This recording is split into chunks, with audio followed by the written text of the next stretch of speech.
The water dripped from my hair onto the hardwood floor, forming a small puddle around my feet. My designer blouse, the one I'd bought to celebrate my promotion, clung to my skin. I stared at my brother Ryan in disbelief, the empty glass still clutched in his trembling hand. 38 years old, and he was throwing tantrums like a child. $15,000, Olivia. That's all I'm asking for, Ryan said, his voice eerily calm now after the outburst. You make that in what, a month, 2? It's nothing to you, but it wasn't nothing. It was the down payment for the lakeside cottage I'd been saving for since Dad died. The same cottage Ryan had shown no interest in until I mentioned my plans to buy it. The same cottage that now, mysteriously, he seemed desperate to purchase himself. I told you I can't, I said, grabbing a dish towel from the counter and pressing it against my face. And throwing water at me isn't going to change that. Ryan's eyes darkened. You'll regret this, Liv. Family is supposed to help family.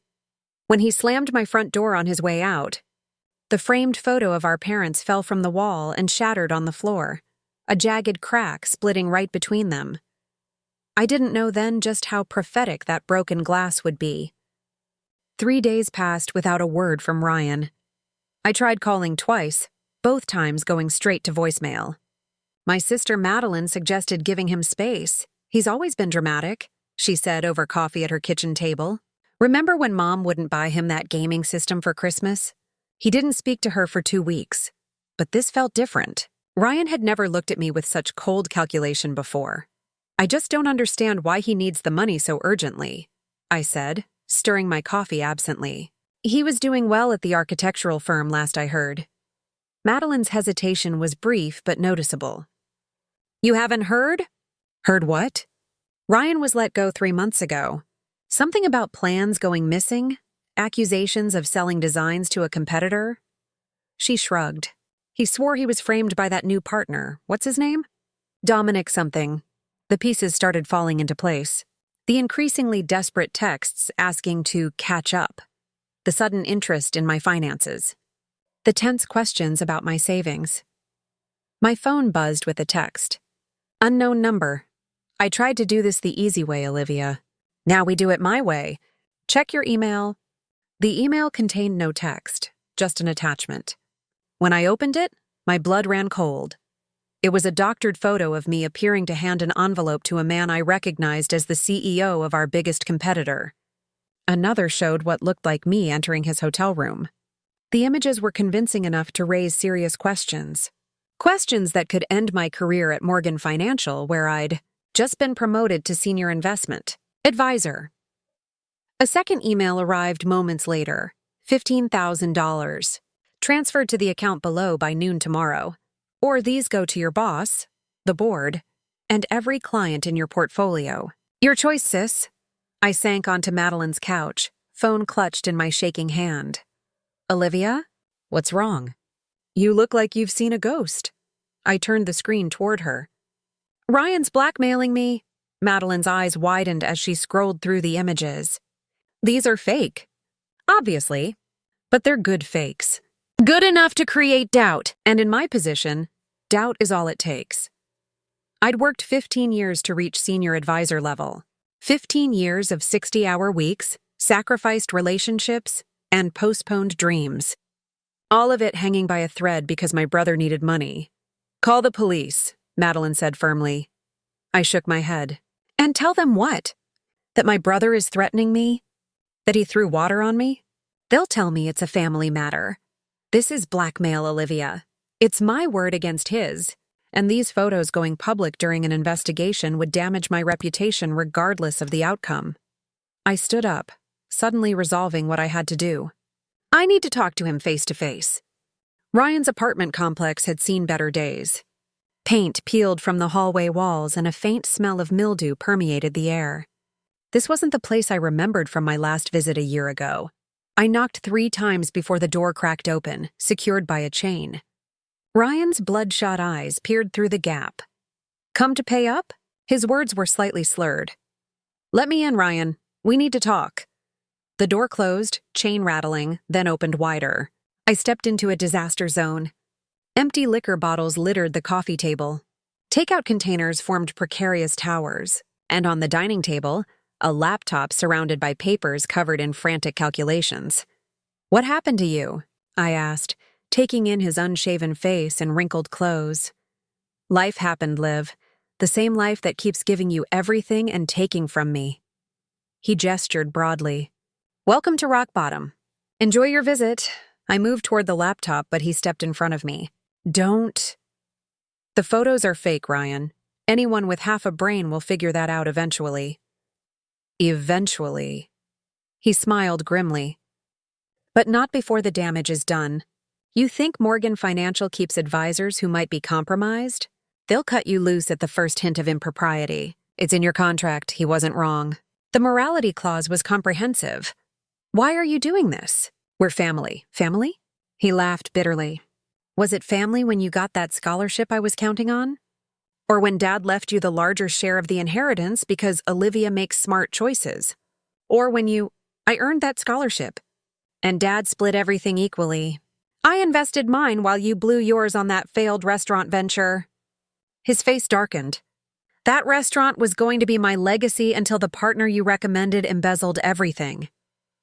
"I didn't know Jeremy would do that. I recommended him because he had experience. And now I need $15,000 to keep some very unpleasant people from breaking more than just my career." He rolled up his sleeve, revealing a mottled bruise. This was just a warning. The realization hit me. "You're in debt. Gambling." His silence was answer enough. "How much do you really owe, Ryan?" I asked, my voice softening. He slumped onto the couch. 80,000. The number hung in the air between us. No wonder he was desperate. 15 would buy me time, enough to figure something out. I shook my head. "It wouldn't solve anything. You'd be back in the same position in a month." While Ryan went to the bathroom, I quickly searched through the papers on his table. Loan applications, rejection letters, and something unexpected. Architectural drawings with the letterhead of his former firm, clearly stamped confidential. I snapped photos with my phone just as the bathroom door opened. "What are you doing?" Ryan lunged for my phone, but I stepped back. "The truth, Ryan. Now. Did you steal these designs?" His face crumpled. "I didn't steal them. They're mine. I designed them, but Dominic took credit. When I tried to prove it, he planted evidence making it look like I was selling them." I wanted to believe him, but the Ryan I thought I knew wouldn't blackmail his own sister. "I'm leaving," I said. "Don't contact me again. If those photos go anywhere, I'll go straight to the police with these." I held up my phone showing his confidential documents. His laugh was hollow. "Mutually assured destruction? That's cold, Liv." As I reached the door, he called out, "You have until noon tomorrow." After that, we both go down. Instead of going home, I drove straight to the office of Petra Vasquez, a private investigator I'd helped through a divorce investment split last year. "I need information," I told her, sliding the photos of Ryan's documents across her desk. "About these architectural plans and about my brother's gambling debts." Petra studied the images. "This won't be cheap, and it won't be instantaneous." "I have until noon tomorrow," she raised an eyebrow. "Then we better get started." While Petra made calls, I used her computer to research Dominic Reeves, the partner Ryan had mentioned. His rise at Callaway Architectural had been meteoric, 5 major projects awarded in the 2 years since he'd joined the firm, all innovative designs that had garnered industry attention. "Your brother owes money to Martin Decker," Petra announced, returning to her desk. "He's not someone you want to be indebted to." I recognized the name from financial news reports. Decker owned several legitimate businesses, but rumors of less savory ventures persisted. And the architectural plans? "I'm waiting to hear back from a contact at the firm." Petra leaned forward. "What's really going on, Olivia?" I told her everything. The water incident, the blackmail, the faked photos. She nodded grimly. "Family complications are the worst kind." My phone rang. "Madeline, Olivia, there's someone at your house." "A man in a dark SUV. He's been sitting there for an hour." My heart raced. "Don't approach him." "I'm not coming home tonight." "What's happening?" "I'll explain later." "I need you to do something for me." Dawn found me bleary-eyed in Petra's office, surrounded by coffee cups and printouts. What we'd discovered changed everything. Dominic Reeves had worked for 3 architectural firms in 5 years. At each one, he'd risen quickly on the strength of remarkable designs, while the original architects, always junior associates, found themselves discredited or fired. More importantly, Martin Decker was an investor in Callaway Architectural and had a significant stake in their newest project, the one featured in Ryan's stolen plans. "It's connected," I said, rubbing my tired eyes. "Reeves stole Ryan's designs, and somehow Ryan found out. But instead of going to the authorities, he tried to leverage what he knew," Petra finished. "Probably threatened to expose Reeves, not realizing Decker was involved. And now he owes Decker money and is trying to blackmail me to pay it." Petra nodded. "A desperate man makes desperate choices." My phone buzzed with a text from an unknown number. 6 hours left. "Tick-tock, I have an idea," I said slowly. "But I'll need your help and we'll need to move quickly." By 10 a.m., everything was in place. Madeline had gathered what I needed from my house, avoiding the man in the SUV.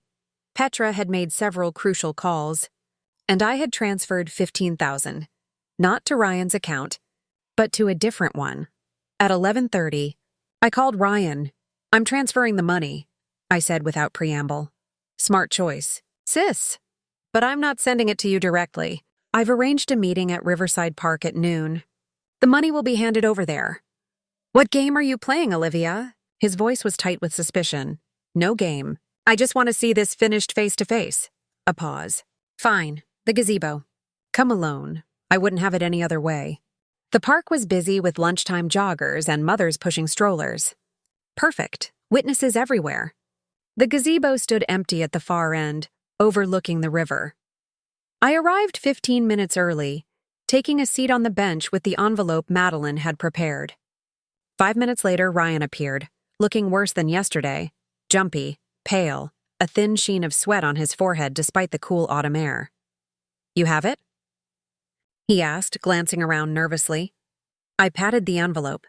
15,000 as requested. He reached for it, but I pulled back. "First, delete the photos. All copies. How do I know that's real money?" I opened the envelope, showing him the stacks of bills. "Your turn." Ryan pulled out his phone, fingers moving across the screen. "There. Deleted from my cloud storage and my phone." He held up the screen, showing an empty folder. "And the originals?" "Gone. I'm not stupid, Liv." I handed him the envelope, which he quickly checked before tucking inside his jacket. "Smart choice. Family should stick together." "Is that what you call blackmailing me?" "Family," his smile faltered. "I was desperate. And now? Now I buy myself some time with Decker." I checked my watch. "About that, you might want to answer your phone." On cue, his phone rang. The color drained from his face as he saw the caller ID. "It's him," he whispered. "How did you—" "Answer it." With shaking hands, Ryan accepted the call. "Mr. Decker?" "Yes, I have some of it." "What do you mean it's been handled?" "I don't understand." His eyes widened as he listened, then slowly turned to me in disbelief. The call ended and he lowered the phone. "What did you do?" "I paid your debt," I said simply. "All of it." Ryan stared at me, uncomprehending. 80,000? "Why would you—" "I didn't do it for you. I did it for the evidence." I pulled out my phone and showed him an email from Petra. Attached were detailed financial records showing payments from Dominic Reeves to Martin Decker. Design submission timestamps proving Ryan's work predated Reeves's submissions. And sworn statements from 2 former interns at Callaway who had witnessed Reeves accessing Ryan's computer. Decker's a businessman first. He agreed to sell me the debt and provide evidence against Reeves in exchange for the full amount and a consulting fee. Ryan sank onto the bench. "You're helping me. After what I did? I'm helping restore what was stolen from you. The designs, your reputation, your career?" I stood up. "The money in that envelope isn't real, by the way. But the police officers by the park entrance are." His head snapped up. "You're having me arrested?" "No, Ryan. I'm having you committed to Riverdale Treatment Center for gambling addiction. 60 days fully paid. It was part of my deal with Decker. You get help, or he considers the debt still active. Tears welled in his eyes. Why would you do all this? Because you're my brother. And because what happened to you with those designs was wrong. But what you did to me, the blackmail, the threats, that was wrong too. I gestured to a woman waiting near the park entrance. This is Carla. She'll take you to Riverdale. When you're released, we'll talk about rebuilding, your life and our relationship. And if I refuse, then the police will arrest you for blackmail and extortion, and Decker will expect his money by the end of the week. His shoulders slumped in defeat, then straightened slightly. I'm sorry, Liv. I don't deserve a sister like you. No, you don't. But you've got one anyway. 6 months later, I stood on the porch of my new lakeside cottage, watching Ryan hammer the final board into place on the dock he'd designed and built as a housewarming gift. The therapy had worked wonders. 2 months at Riverdale, followed by ongoing outpatient treatment, had given me back the brother I remembered. Thoughtful, creative, with that spark of excitement when talking about architecture. Calloway had settled out of court, reinstating Ryan with back pay and a promotion after Dominic Reeves was exposed and fired. The designs Ryan had created were now in development, with his name prominently featured. What do you think? He called, gesturing to the completed dock. It's perfect, I replied, walking down to join him. We sat side by side, feet dangling over the water that reflected the setting sun. I've been meaning to ask, Ryan said hesitantly. How did you manage to pay off my debt? Even with your savings? I sold my shares in Dad's old company. The ones you always said were worthless. He whistled low. They finally paid off? Apparently someone was very interested in acquiring them. The timing was fortunate. What I didn't tell him was that it had been Madeline who bought them, emptying her own savings to help me save our brother. Some family secrets were worth keeping. I don't know if I can ever repay you, Ryan said quietly. You don't have to. Just promise me something. Anything. Next time you need help, ask for it. No tricks, no manipulation, no blackmail. Just ask. He smiled genuinely this time. I promise. As the sun sank lower, casting long shadows across the lake, I thought about the water he'd thrown at me that day, how it had seemed like the end of something, but had actually been the beginning. A baptism of sorts, washing away old patterns and resentments to reveal the truth beneath. Sometimes it takes a crisis to remind us what matters. And sometimes what matters most is sitting right beside you, helping you rebuild the dock of your dreams. And that wraps up today's story. Now we want to hear from you. Where are you watching from? Drop your city or country in the comments, and let's see how far these stories reach. If this story moved you or gave you chills, give it a like, share, and subscribe for more powerful stories. One last thing, rate the story from 1 to 10 in the comments. Your feedback helps us bring you even better ones next time. Thanks for watching. We appreciate you being part of this storytelling journey.